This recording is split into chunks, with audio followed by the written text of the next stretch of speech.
capítulo 7. Hoje vamos finalizar o Sermão da Montanha, com a graça de Deus, se Deus assim nos conceder a alegria de concluir essa perícope. Evangelho de Mateus, capítulo 7. Sejam todos bem-vindos à Quinta Igreja, né? Que seja um tempo do Senhor, um tempo de crescimento, de edificação à sua vida, ao seu coração. Evangelho de Mateus, capítulo 7, vamos fazer a leitura do verso 24 até o verso número 29. Evangelho de Mateus, capítulo 7, do 24 ao 29. E como estávamos falando, sejam bem-vindos, né?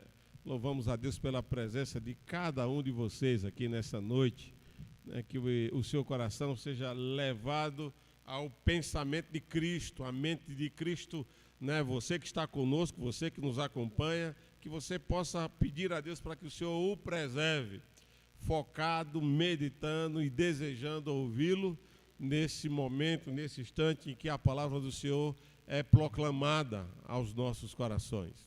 E eu vou fazer a leitura, portanto, de Mateus 7, do 24 ao 29, porque assim diz o Senhor. Acompanhe a leitura. Todo aquele, pois, que ouve estas minhas palavras e as pratica, será comparado a um homem prudente, que edificou a sua casa sobre a rocha. E caiu a chuva, transbordaram os rios, sopraram os ventos e deram com ímpeto contra aquela casa, que não caiu, porque fora edificada sobre a rocha.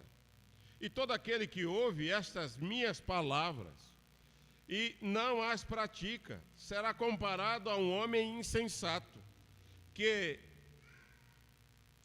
edificou a sua casa sobre a areia. E caiu a chuva, transbordaram os rios, sopraram os ventos e deram com ímpeto contra aquela casa, e ela desabou, sendo grande a sua ruína. Quando Jesus acabou de proferir tais palavras, estavam as multidões maravilhadas da sua doutrina, porque ele as ensinava como quem tem autoridade, e não como os escribas. Que o Senhor abençoe a leitura do texto sagrado e aplique ao meu e ao seu coração. Vamos falar com Deus mais uma vez. Peça para que o Senhor fale ao seu coração, para que o Senhor lhe dê discernimento de entender a verdade contida no Sermão da Montanha. Oremos a Deus. Santo e eterno Deus, é só o Senhor que pode falar ao coração daqueles que creem. De outra sorte, ó Deus, nenhuma palavra humana, persuasiva, será capaz de convencer o homem dos seus pecados. Nenhuma palavra humana, por mais intelectualmente seja organizada, por mais competência cognitiva tenha, por mais capacidade de oratória seja esboçada, será capaz verdadeiramente de conduzir o homem ao convencimento da justiça, ao convencimento do juízo, ó Deus, ao convencimento das suas faltas. Somente o Senhor é que pode fazer isso. Se o Senhor não operar em nós, nós sairemos da maneira que entramos. Por isso nós queremos clamar por esse milagre, o milagre, ó Deus, do poder do Evangelho que opera na vida daqueles que creem.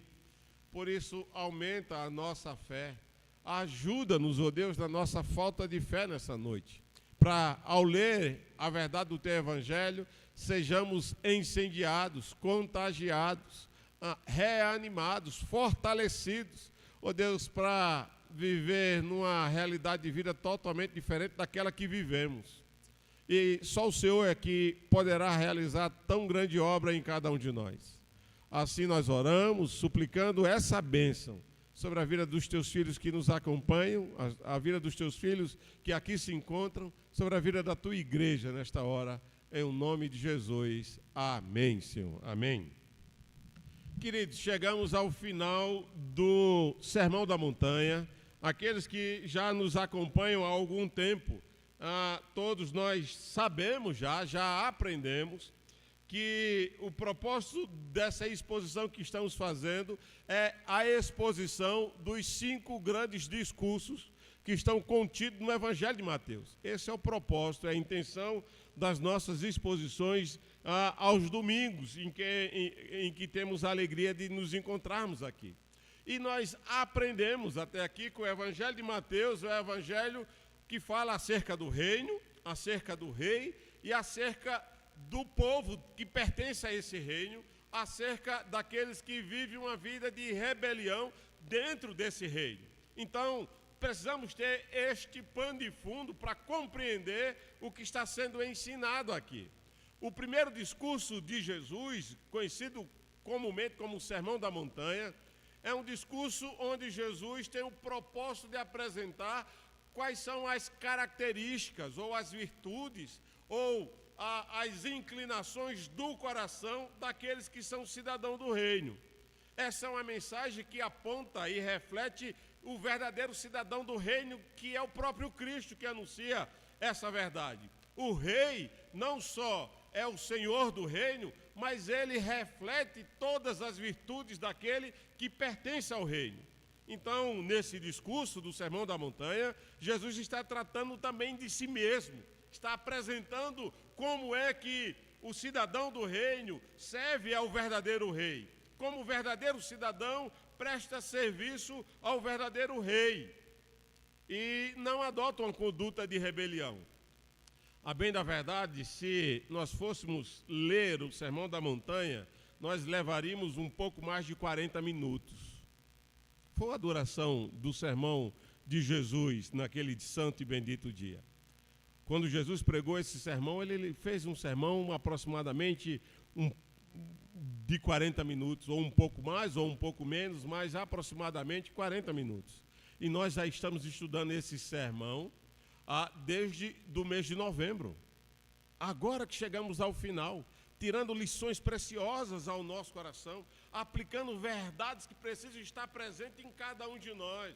Por isso a minha oração o tempo todo e a cada domingo que tínhamos a oportunidade de compartilhar esse texto era para que Deus fizesse com que cada um de nós desejássemos ser o cidadão do reino que Deus quer que nós sejamos.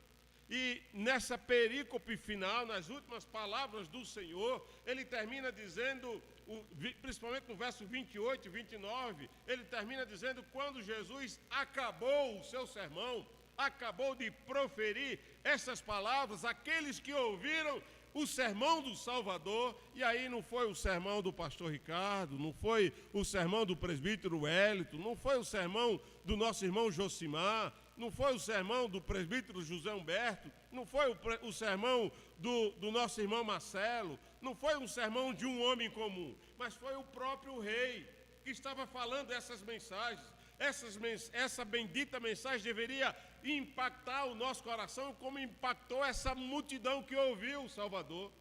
Por isso que o texto diz, quando Jesus acabara de dizer estas palavras, estavam as multidões maravilhadas.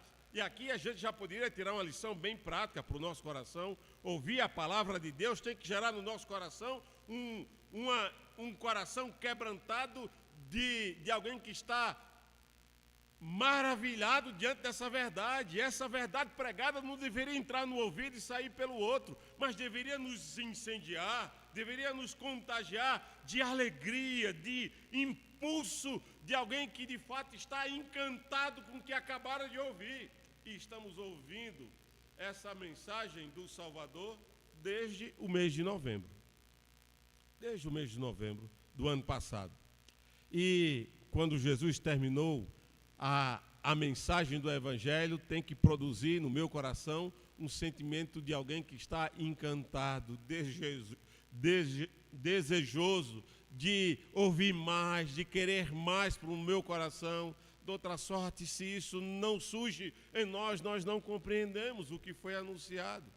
O texto sagrado diz que essa multidão ficou não só maravilhada por causa das mensagens que foram proferidas, mas por causa do seu conteúdo, por causa do conteúdo da mensagem, por causa da sua doutrina. Essa multidão ficou maravilhada porque o que Jesus falara àquela multidão à margem da montanha, o que Jesus falara aos seus discípulos acerca do cidadão do reino, era algo mais ou menos assim, num pequeno resumo do Sermão da Montanha. O cidadão do reino dos céus é aquele que tem no seu coração a total dependência de Deus. Aquela multidão ouviu isso e ficou maravilhada. O coração de um cidadão do reino dos céus é alguém que chora pelos seus pecados, porque sabe que no Salvador ele encontra o consolo que tanto precisa. É alguém que vive a mansidão, porque experimentou da visitação do Deus Todo-Poderoso. É cuidado por Deus, é protegido por Deus. É alguém que busca e tem sede de justiça, não da sua justiça própria, mas a justiça de Deus. O cidadão do reino dos céus é alguém que compreende, que exerce misericórdia porque recebera a misericórdia do seu Senhor. É alguém que está disposto a ser perseguido por causa da verdade do Evangelho. É alguém que está disposto a ser injuriado e maltratado por causa da verdade do Evangelho. É alguém que, diante da verdade que está sendo anunciada, regozija-se, exulta, porque é grande o seu galardão. Ele sabe de quem ele é, a quem ele pertence e para onde ele vai. Então não importa se eu serei perseguido, se eu serei atingido pela pandemia, se eu serei acometido de um câncer, se eu vou perder meu emprego, se eu vou ter dificuldade financeira, nada disso vai drenar do cidadão do reino dos céus a alegria de permanecer fiel a ele. Porque, afinal de contas, como lemos na noite de hoje, assim diz o Santo, assim diz o Senhor, o Deus que jamais descansa, o Deus que jamais se fatiga, o Deus que jamais deixou de trabalhar por qualquer um daqueles que pertence. E aí diz o texto, porque aqueles que esperam em Deus não desanimam, aqueles que esperam em Deus não se cansam. Como nós que ouvimos a pregação do pregador, do verdadeiro e genuíno pregador dessas palavras, e não ficamos maravilhados, entusiasmados, não ficamos mais encantados, fascinados com tão grande maravilha, como essa multidão que ouviu há um pouco mais de 2000 anos atrás essa mesma mensagem. Como somos capazes de ouvir essa mensagem e não ser impactado? E aí Jesus vai dizendo que essa multidão ficou maravilhada, diz o texto sagrado, não só por causa da mensagem que foi propagada, mas o conteúdo dessa mensagem. E o conteúdo dessa mensagem ensinava aos seus ouvintes, dizendo: ser cidadão do reino dos céus é viver essa presente era como o sal da terra e luz do mundo, suplicando a Deus todos os dias, vivendo intencionalmente todos os dias. Esse discurso deveria nos impulsionar, esse discurso deveria nos incendiar. Permita-me ficar sendo redundante nesse sentido, porque esse discurso deveria nos tornar melhores cristãos. Porque no verso 16 ele vai dizer: porque se essa luz brilhar como ela deve brilhar em nós, aqueles que estão à nossa volta haveriam de glorificar o nosso Pai que está no céu. A pergunta que eu preciso fazer nessa noite é: a vida que eu tenho levado as pessoas à minha volta a glorificar o meu Pai que está nos céus? A vida que o Samuel leva os seus colegas de trabalho a glorificar a Deus que está nos céus. A vida que o Adir Alberto leva, o testemunho que ele dá, ele leva aqueles que estão à sua volta a glorificar o seu Pai. Não é alguém desconhecido, não é promover a quinta igreja. Ele vai ser um instrumento que leva outros a glorificar o seu Pai que está no céu. Precisamos até pensar se realmente temos consciência que Deus é o nosso Pai que está no céu. Porque quando somos cidadãos do reino de Deus, nós ficamos maravilhados com esse ensino por causa do conteúdo dessa doutrina que nos leva a viver dessa maneira. No verso 20 do capítulo 5, ele vai dizer: e quando você entende essa verdade, você norteará seu coração, orientará o seu coração de tal sorte que a sua justiça não será uma justiça equiparada à justiça dos homens.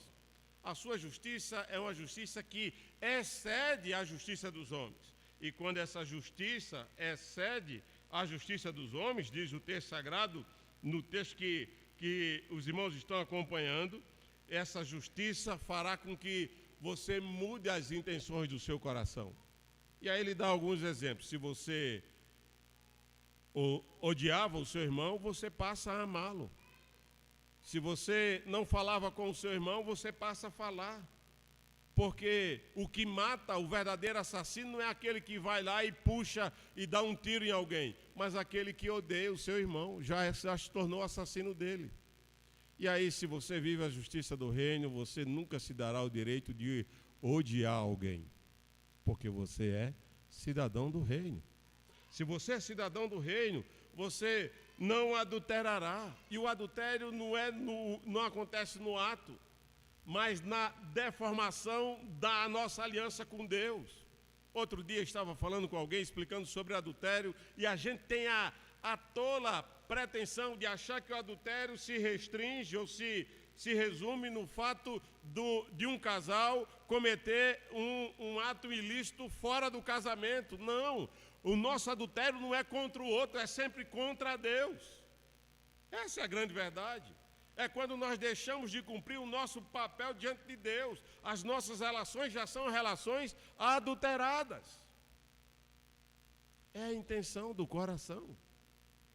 Se eu sou um mau marido, um mau cônjuge, um mau pai, essa relação já é adúltera, porque eu não estou cumprindo o papel para o qual eu fui criado.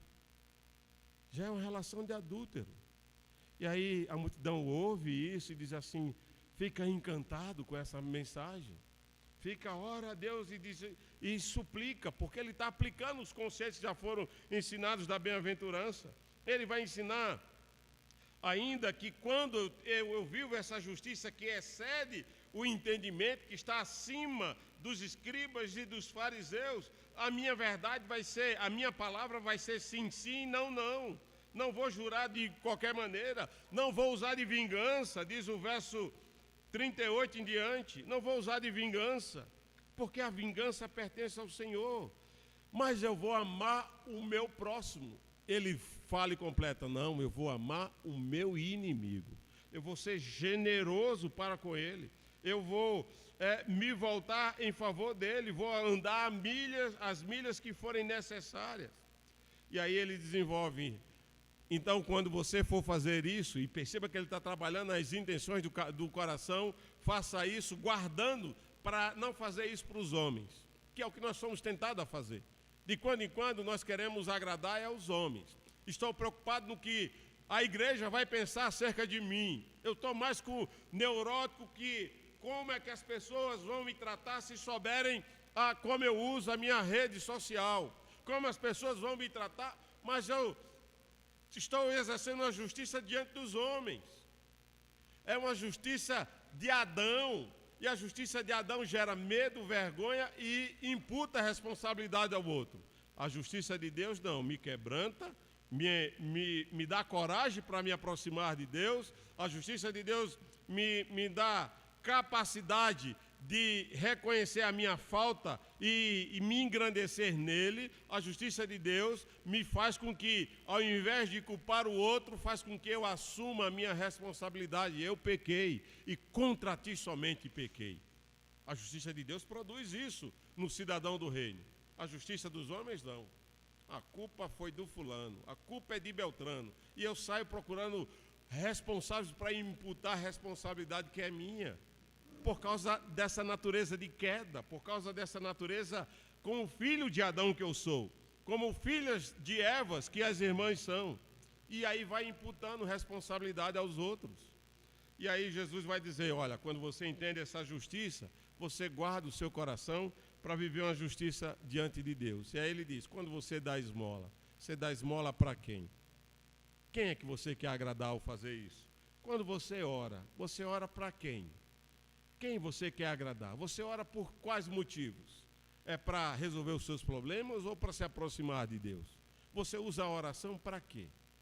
Qual é o propósito quando você ora a Deus? Qual a sua verdadeira intenção do coração quando você ora a Deus? É só para resolver os seus problemas? É só para receber uma cura? É só para sanar o seu problema financeiro? Esse é o motivo pelo qual você se ajoelha e se quebranta diante de Deus? Quando você ora, ora pelo quê?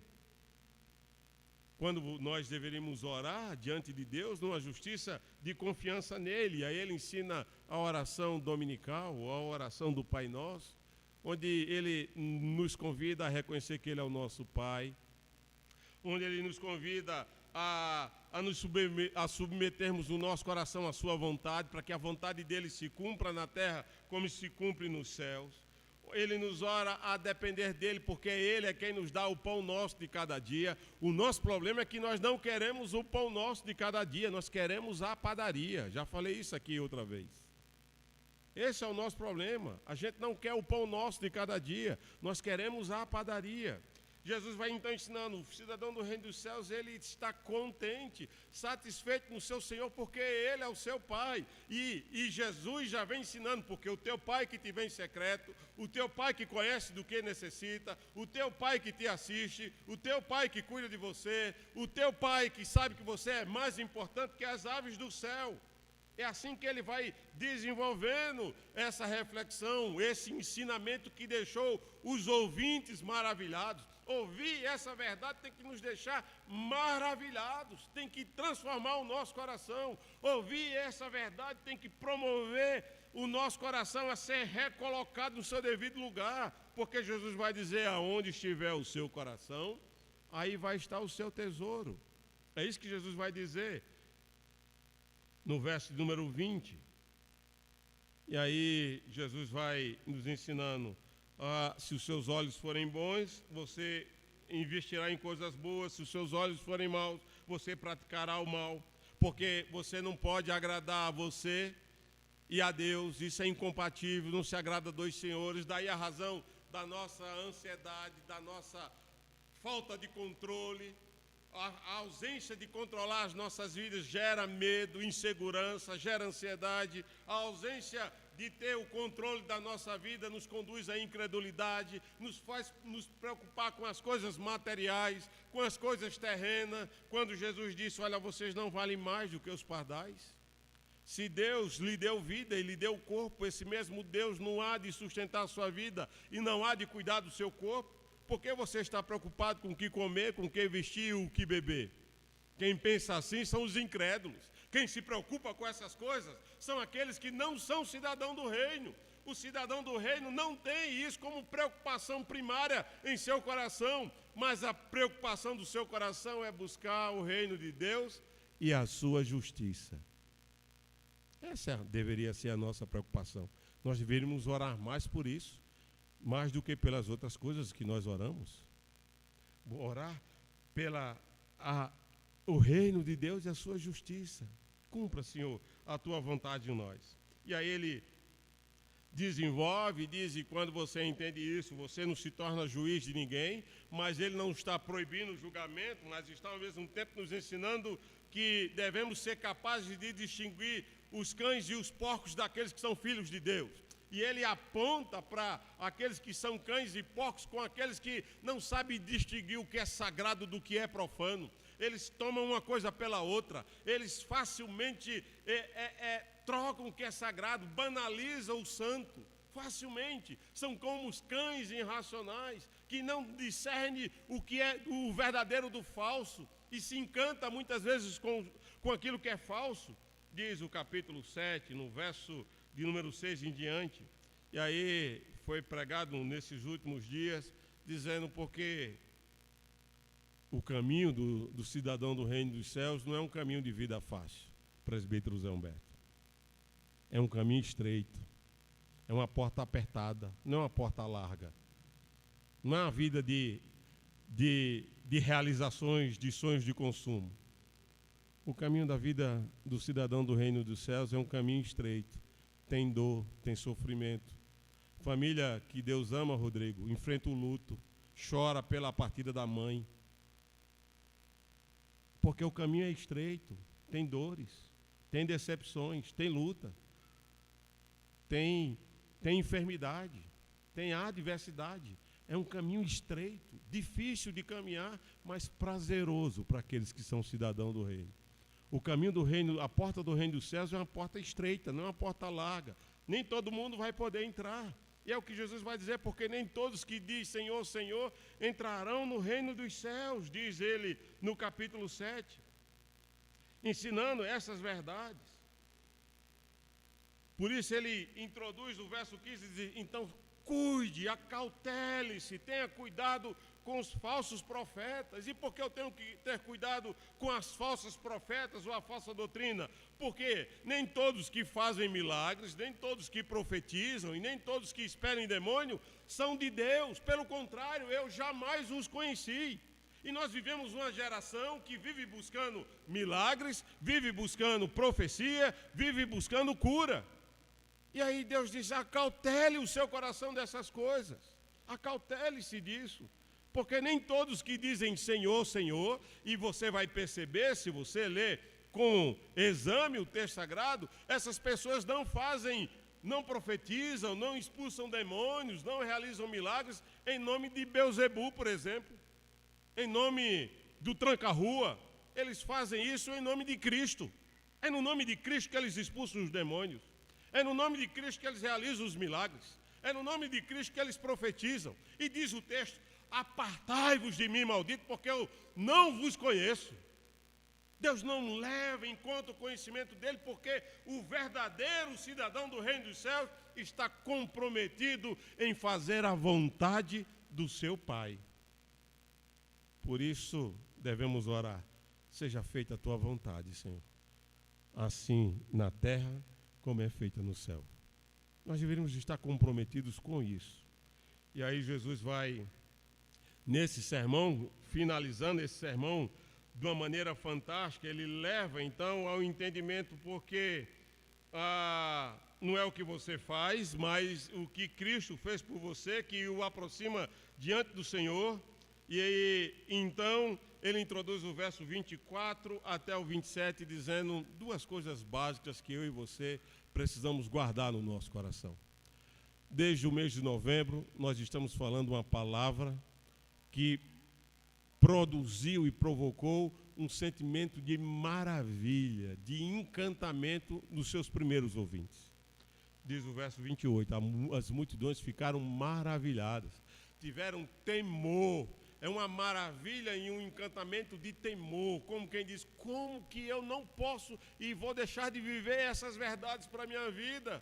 Eu não posso viver sem isso para a minha vida. Esse deveria ser o nosso sentimento nessa noite. Eu não posso existir sem que essas verdades sejam reais para mim, sem que essas verdades ressoem e ecoem na minha vida e dos meus atos. Senhor, eu não posso viver sem isso. Esse deveria ser o nosso sentimento, por causa do conteúdo dessa verdade que aponta as qualidades do reino do cidadão do reino dos céus. Eu devia desejar essa verdade que fosse replicada na minha vida por causa do pregador, porque o pregador que fala essa verdade, ele fala com a autoridade daquele que é a própria palavra. Não é o pastor Ricardo que fala essas verdades. Isso não são ideias humanas. É o próprio Deus encarnado, o Emmanuel, Vitor, o Deus conosco, que diz essas verdades. E aí, diante dessa grande pregação do Salvador, o que vai acontecer conosco, o que acontece todos os domingos, a cada domingo desde novembro que nós ouvimos essa mensagem. Haverá dois tipos de ouvintes, os prudentes e os insensatos. Todos os dias, a cada domingo, quando você ouve a palavra do Evangelho e sai por essa porta, você sai por essa porta como um prudente ou como um insensato. É impossível sair diferente dessas duas qualidades. Nós só vamos sair daqui como prudentes ou como insensatos. E aí o texto sagrado diz que o prudente, diz o verso 24, todo aquele, é assim que Jesus finaliza o Sermão da Montanha, todo aquele, pois, que ouve estas minhas palavras, tudo isso que resumidamente descrevi, ouve essas palavras e as pratica, será comparado a um homem prudente. Mas todo aquele, diz o verso 26, que ouve essas minhas palavras e não as pratica, será um insensato. Viverá de insensatez um dia após o outro. Viverá de frieza espiritual um dia após o outro. Faça oração, se ajoelhe, ponha milho no joelho, suba escada, desça escada, vai ser o mesmo miserável de sempre. Porque a questão não é se eu venho à igreja, a questão não é se eu fui batizado na igreja, a questão não é se eu sou pastor, a questão é se eu vivo essa palavra. Essa é a grande questão, é o divisor de água que vai diferir do prudente e do insensato. E aí diz o texto, porque tanto o prudente quanto o insensato, tanto no verso de número 25, quanto no verso número 27, vai enfrentar o dia mau. Vai vir a chuva, vai vir a inundação, o vento vai soprar, soprará com ímpeto, diz o texto. Mas um cairá, vai dizer, eu estou fraco, e o outro permanecerá, e vai dizer, eu fui fortalecido. Por quê? Porque um ouviu e praticou, e o outro ouviu e não praticou. Todos nós, os prudentes e os insensatos, que por essa noite sair por essa porta, vai enfrentar o dia mau. Vai ter a crise financeira, vai ter as dificuldades, virão as lutas, vai ter os desencontros, os dissabores que a vida nos impõe. Todos nós vamos enfrentar o dia mau. Todos nós, sem exceção. Por isso que Jesus vai ensinar na oração do Pai Nosso, livra-nos do mal que habita no meu coração, que me impede de viver a tua vontade, Senhor. Me livra desse mal, de seguir os desejos da minha alma, daquilo que quer me agradar, quando a minha intenção não é agradar o Senhor. Livra-me do mal, pois teu é o reino, o poder e a glória. Que você ore a Deus nessa perspectiva, Senhor, livra-me do mal, que muitas vezes sou eu mesmo, que tem sabotado a minha vida espiritual, livra-me de mim. Precisamos clamar a Deus, livra-me de mim, Senhor. Livra-me de mim. E aí diz o texto sagrado, que Jesus finaliza essas palavras dizendo, 2 ouvintes ocorrerá quando escuta essa palavra. Aqueles que vão ficar maravilhados, desejando viver essa palavra para a sua vida, por causa da mensagem e por causa da autoridade daquele que fala. Mas haverá aqueles que haverá de desprezar essas palavras. E quando vier o dia mau, serão os trôpegos, os fracos, os desanimados, os frios, os indiferentes, porque eles não estão alicerçados na rocha, que se chama Jesus Cristo. Amém, queridos? Nessa noite eu quero convidar você a depositar a sua esperança, como diz Isaías o livro de Isaías no capítulo 40, no Senhor, porque os que esperam nele jamais se cansam. Os que esperam nele não se abatem por causa das adversidades da vida. Os que esperam nele não ficam temerosos por causa das lutas e dificuldades que enfrentam. Os que esperam nele sabem que o seu Pai Celeste conhece do que ele precisa e nele espera. Amém? Vamos orar ao Senhor. Feche seus olhos.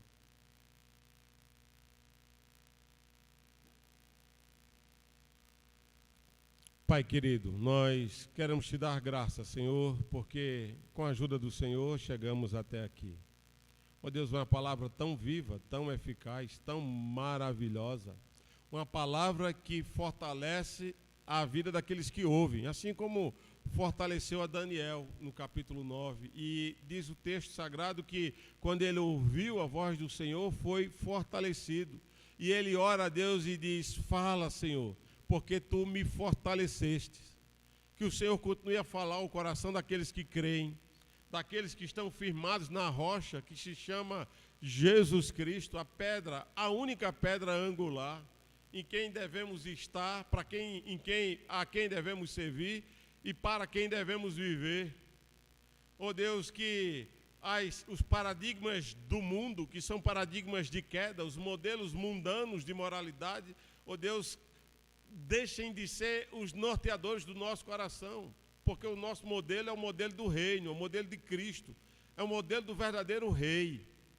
Muitas vezes, Senhor, esquecemos que ser cidadão do reino dos céus é viver um governo teocrático, um governo de Deus, por Deus e para Deus. E somos engoldados, ó Deus, pela um discurso de queda, antibíblico, ateu, ó Deus, de democracia, querendo viver um governo de homens, por homens e para homens. E nos perdemos, ó Deus, nos postulados, nas suas idiosincrasias, nas ideologias, ó Deus, disfarçada de moralidade e de virtude, quando virtude nenhuma há.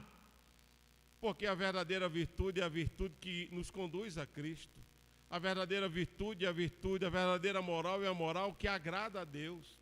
É a moral que nos aproxima do Senhor. É um governo onde o nosso verdadeiro regente é o Senhor. É um governo que somos dirigidos por Ti, em Ti e para Ti.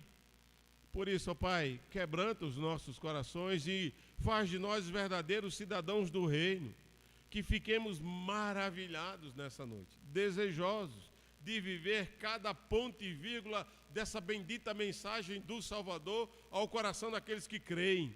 Que o Senhor convença o meu coração, convença o coração dos meus irmãos aqui nesta noite, para que desejemos, ó Deus, praticar essa verdade, para o exercício, Senhor, da verdadeira justiça, que a nossa luz brilhe, não para a nossa glória, mas para que aqueles que estão à nossa volta glorifiquem o Teu nome.